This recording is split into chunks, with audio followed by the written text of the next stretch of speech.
So what if the issues that have presented throughout the relationship up until engagement, what if they never change? What if that behaviour remains a regular feature of your marriage?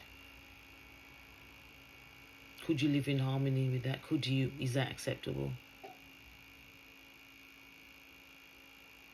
Sometimes we want to tell ourselves it's a 1-off, or it's a 2-off, or it's a 3-off, or some other thing. But what if it never changed? What if it was a regular feature of that relationship? Maybe you've noticed a tendency towards a dominant, overbearing behavior, or maybe dismissive or controlling attitude.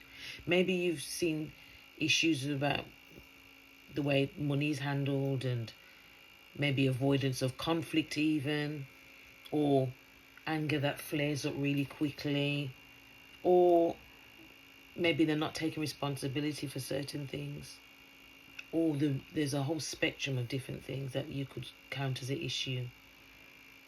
What if those things never changed?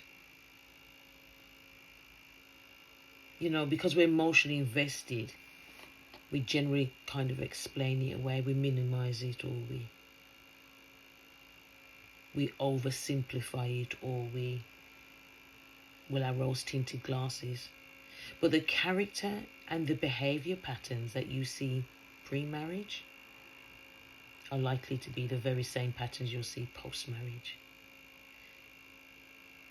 The likelihood of any significant change in your spouse-to-be is very small, I would say.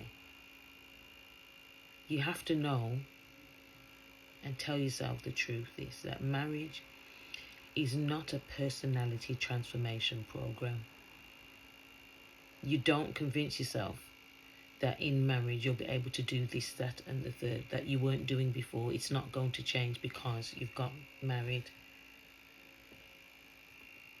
So therefore, premarital counselling is key, because you get to talk about these specific issues. It's not everything you're going to sort out, but there's some major issues to be sorted.